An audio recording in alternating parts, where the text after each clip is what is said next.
I know a prof at Howard, I said. Sarah Wilson. You remember her? John nodded, still staring down at those numbers. I'll give her a call if you want me to. Maybe we can head up there this afternoon. I'd appreciate it. That'd be good. So much for my quick consult. I had no time for this, but God help me, now that I'd seen the damage this perp was capable of, I wanted a piece of him. I'd known Sarah Wilson for more than 20 years. She and my first wife, Maria, were freshman roommates at Georgetown and remained good friends until Maria's death. Now it was just Christmas cards and the occasional chance meeting between us, but Sarah hugged me hello when she saw me and still remembered Sampson by name, first and last. Her tiny cell of an office was in the unimaginatively named Academic Support Building B on the Howard campus. It was crammed with bookshelves to the ceiling, a big sloppy desk just like mine, and a huge whiteboard covered in math speak in different colors of dry erase marker. Sampson took the windowsill, and I sat down in the lone guest chair.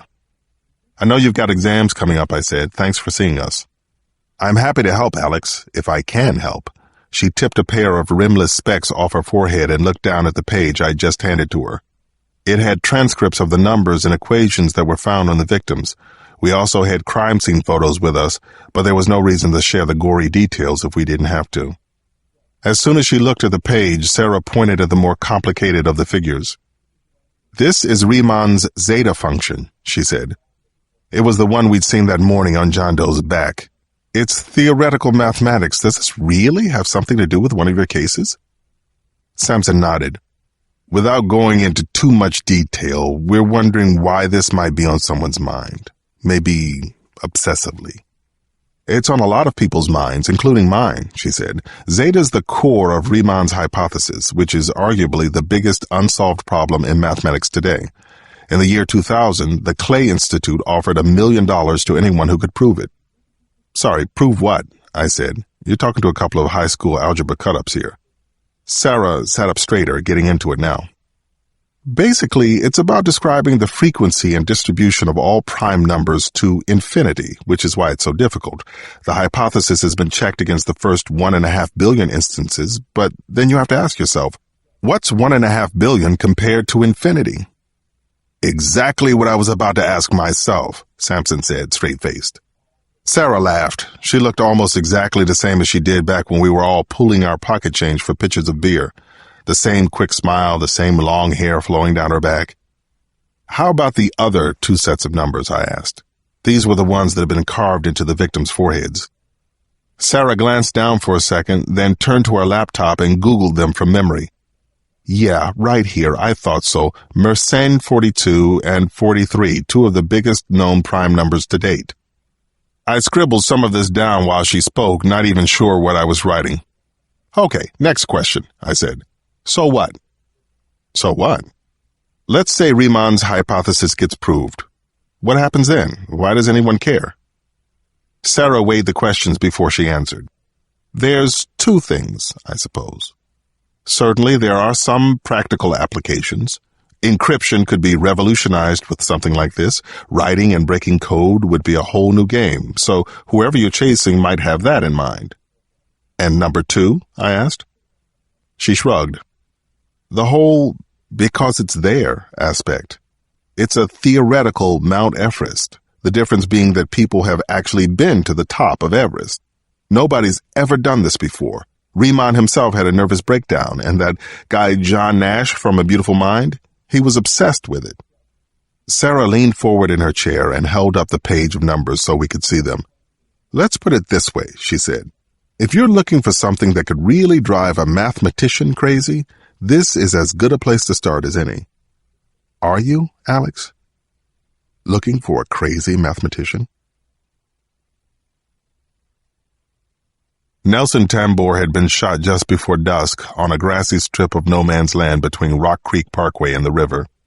The highway was already shut down by the time I got there, all the way from K Street to the Kennedy Center. I parked as close as I could and walked the rest of the way in. Tambor had been a detective with NSID, the Narcotics and Special Investigations Division.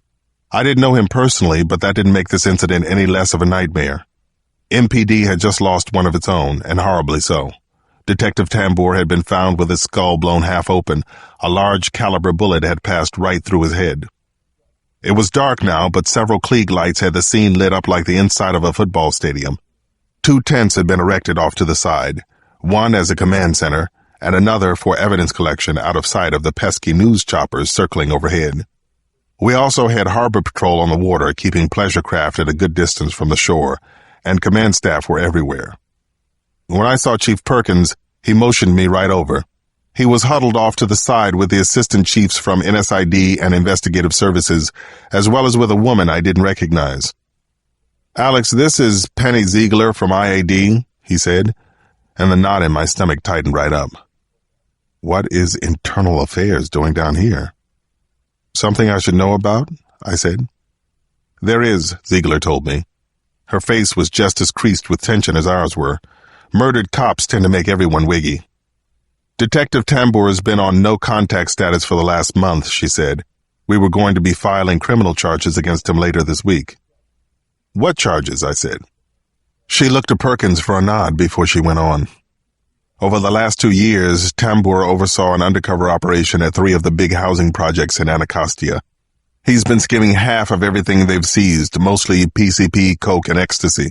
He was reselling it through a network of street dealers in Maryland and Virginia." "He may have been on a drop right here," Perkins added, with a shake of his head. "They found a key of coke in his trunk." 4 words flashed through my mind. Foxes in the henhouse.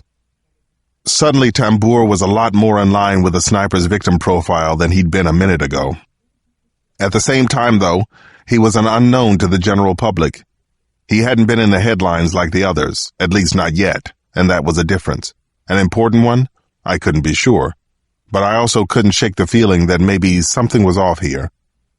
"I want to impose radio silence on anything to do with the investigation," I told Perkins.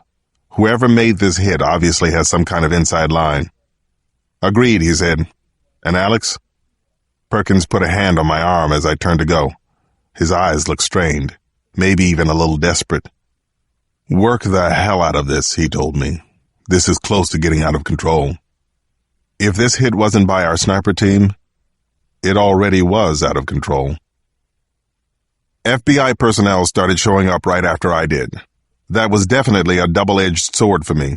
Their evidence response teams bring some of the best toys in the business, but it also meant Max Siegel wouldn't be far behind. In fact, we bumped heads over Nelson Tambour's body. "That's a hell of an exit wound." Siegel came into my airspace with his usual sensitivity. "I heard the guy was dirty. Is that true? I'll find out anyway." I ignored the question and answered the one he should have been asking. "It was definitely long range," I said. "There's no stippling at all, and given the body position, the shots probably had to come from over there." Directly across from us, maybe 250 yards offshore, we could see flashlight beams crisscrossing the underbrush on Roosevelt Island. We had 2 teams over there, scouring for shells, suspicious footprints, anything. "You said shots, plural?" "That's right." I pointed at the slope behind the spot where Tambour had gone down. 4 yellow flags were stuck into the ground, one for each of the slugs that had been recovered so far. 3 misses and 1 hit, I said with a sigh. "I'm not sure we're looking for the same gunman here." Siegel peered back and forth between the river and Tambour's body several times. "Maybe they were firing from a boat of some kind. There's a decent shop out there today. Could explain the multiple shots and misses." "There's no cover on the open water," I said, "and all kinds of risk for an eyewitness.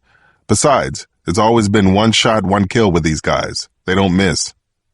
"The sniper's motto, what about it?" "I think it's a point of pride for them. If nothing else, the work's been immaculate, up until now." "So it's more likely that we have another whack job with a high-powered sniper rifle running around out there." I could just hear the disdain rising in his voice. "Here we go again." "Isn't that exactly the contingency your office has been working on?" I said. "That's what Patel told me at the meeting you blew off." "I see." Siegel rocked back on his heels. "So are you working up any theories of your own these days? Or just going by what you overhear at the office?" My guess was that he felt threatened by me, and it helped him if he could goad me into some kind of unprofessional behavior. I'd already put a toe in, but I pulled back now and focused on the ground around Tambour's body instead. When it became clear I wasn't going to respond, he tried again from a different angle. You know, it's possible these guys are just that good. Terrorism 101, right? Best way to stay ahead of the police is to keep everything unpredictable. That's a valid perspective on this, right? I'm not ruling out anything, I said without turning around. That's good. It's good that you learn from your mistakes. I mean, isn't that what tripped you up with Kyle Craig? Now I did look up. He basically just outthought you, right? Just kept changing up his game. I mean, that's what he's still doing, isn't it? Even today? Siegel shrugged. Or am I getting that wrong, too? You know what, Max? Just stop talking. I stood up to face him now, getting closer than I needed to be. I wasn't trying to manage Siegel anymore. I just needed to say what I was going to say. Whatever issues these are that you need to work through, I can recommend some professionals. But in the meantime, if you haven't noticed, we lost an officer here today. Show a little respect. I guess I'd given him the rise he was looking for. Siegel took a step back, but still kept that obnoxious grin on his face. It was as if he always had some kind of private joke going on. Fair enough. He motioned over his shoulder. I'll just be over here if you need me. I won't need you, I said, and went right back to work. By 9 o'clock, I'd had an emergency phone call with the Bureau Directorate and the Field Intelligence Group, a briefing with the mayor's office, and a separate report in with my own team from MPD, who were all on the scene by now. The important question at this point was whether we were dealing with the Patriot snipers or someone else. Ballistics was the fastest way to prove a connection, if there was one, and Kalen Jerger from the FBI lab in Quantico was brought out by chopper for a consult. It was an amazing sight watching the Black Bell helicopter come in for a landing right there on the deserted parkway. I ran out to greet the chopper and walk Jerger back in. She was in jeans and a hooded Quantico sweatshirt. They probably pulled her right out of her living room. You'd never guess to look at this small, unassuming woman that she knew more about firearms examination than anyone in a 3-state radius. When I showed her where Tambor had gone down, and the spread on the 4 shots, she looked back at me with a knowing glance. I didn't respond at all, not a word. I wanted Jerger to draw her own, unfettered conclusions. At the evidence tent, the whole world was waiting for us. Outside, there was a crowd of cops and agents, including most of Tambor's unit from NSID. Inside, we found Chief Perkins, Jim Heekin from the Directorate, Max Siegel, various assistant chiefs from MPD and assistant SACs from the Bureau, and a few reps from ATF. Jerger looked around at the sea of expectant faces and then dove right in as if she and I were the only ones there. Each of the 4 slugs was bagged separately on a long folding table. 3 of them were in relatively good shape. The 4th was badly mangled, for obvious reasons. Well, they're definitely rifle shot, Jerger said right away. But these weren't fired from an M110 like the previous incidents. She took a pair of tongs off the table and plucked one of the good slugs from its bag. Then she used a magnifier from her pocket to look at the base. Yeah, I thought so, .388 caliber, she said. And see this L stamped here? That tells me it's an original Lapua Magnum. They were developed specifically for long-range sniping. Can you get any kind of weapon report off of these? I asked her. She shrugged one shoulder. Depends. I'll look for rifling patterns back at the lab, but I have to tell you ahead of time, these puppies have some pretty tough jackets on them. Striations are going to be minimal. How about first impressions? I asked. We're really in a jam here. Jerger took a deep breath. I don't think she liked speculating. Her job was all about precision. Well, outside of equipment failure, I don't know what the motivation would be for coming off an M110 and using something else. She held up another evidence bag and looked at it. I mean, don't get me wrong, this is damn fine ammo, but in terms of long-range shooting, the 110's a Rolls-Royce, and everything else is just, well, everything else. So you think this was a different gunman? Chief Perkins asked, probably leading her more than he should. I'm saying it would be kind of strange if it wasn't. That's all.